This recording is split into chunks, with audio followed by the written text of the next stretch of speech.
Right now, inside your body, a tiny muscle you've never heard of is getting ready to pull on a single hair.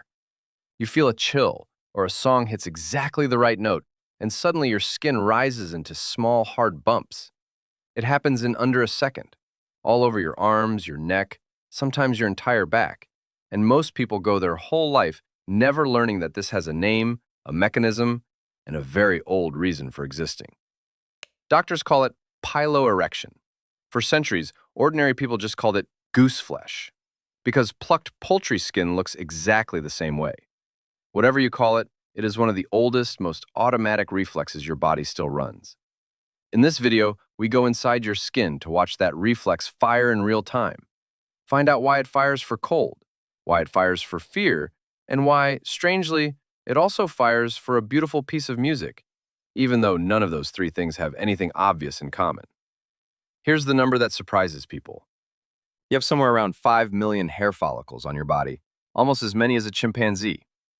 Nearly all of them grow hair so short and so thin you'd never call it fur.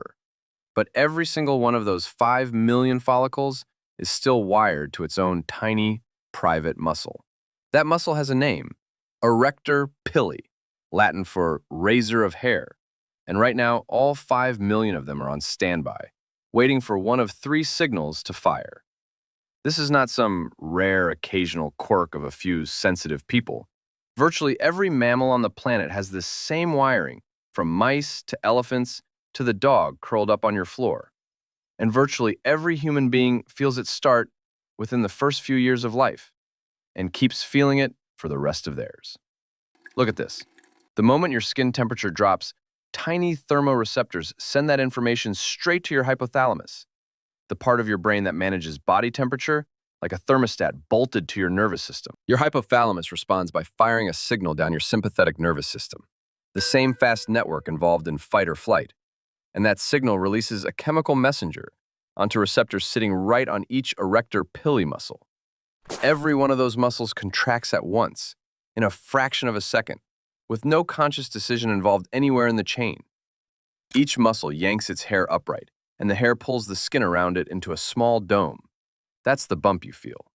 In an animal with a thick coat, all those raised hairs trap a thin layer of warm air right against the skin, an actual insulating blanket you can switch on in under a second. The same reason a bird fluffs its feathers or a dog's hackles rise before a swim in cold water. Here's the uncomfortable part.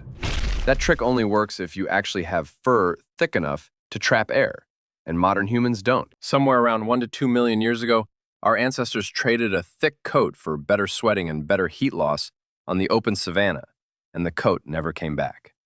But the wiring underneath it was never deleted, it just got left in place.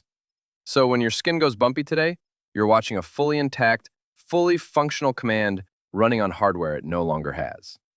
Your body is still trying to fluff up a coat that disappeared well over 1 million years ago.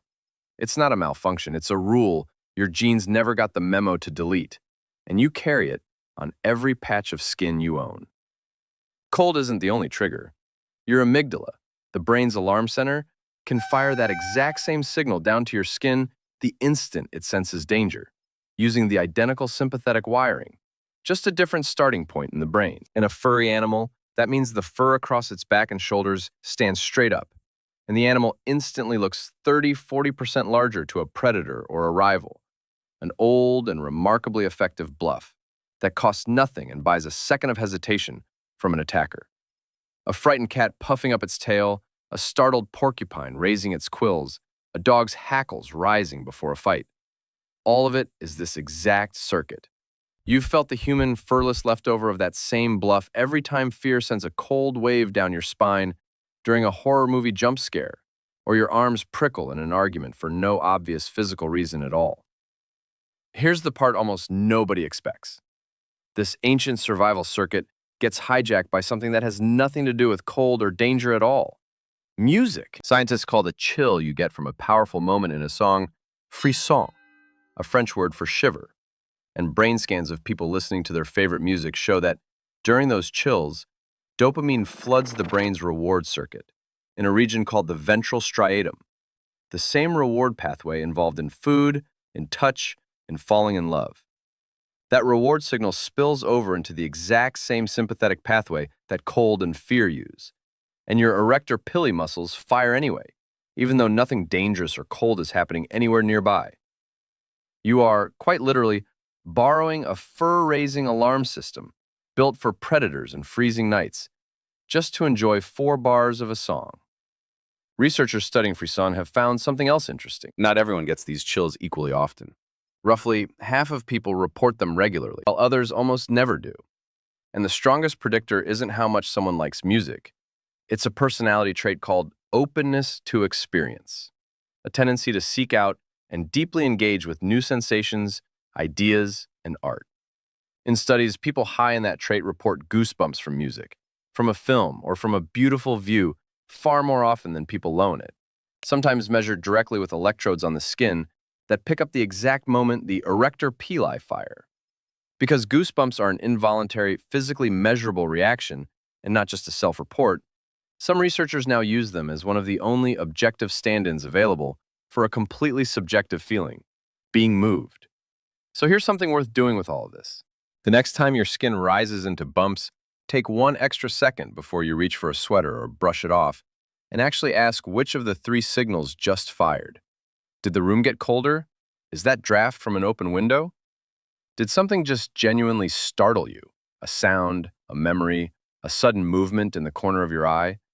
Or did a piece of music, a scene in a film, a view from a window, or a sentence someone said just reach something in you that words hadn't caught up to yet? Your erector pili muscles don't know the difference between these 3. They fire the same way every time, but you can learn to read which alarm they're actually running. Some people even keep a short mental note, or a real one, of what specifically triggered the feeling.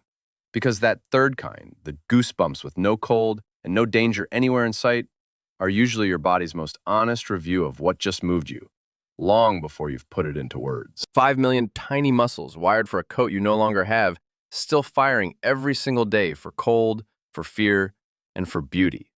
Because your body never deletes an old rule. It just waits to see if a new reason to use it shows up. The fur disappeared over 1 million years ago. The reflex stayed behind, patiently, in every square inch of your skin, waiting for the next cold room, the next scare, or the next 4 bars of a song worth feeling. So think back. What was the last thing that gave you goosebumps? And looking back, was it actually the cold, the fear, or something you loved? This video is for informational purposes only and is not a substitute for professional medical advice.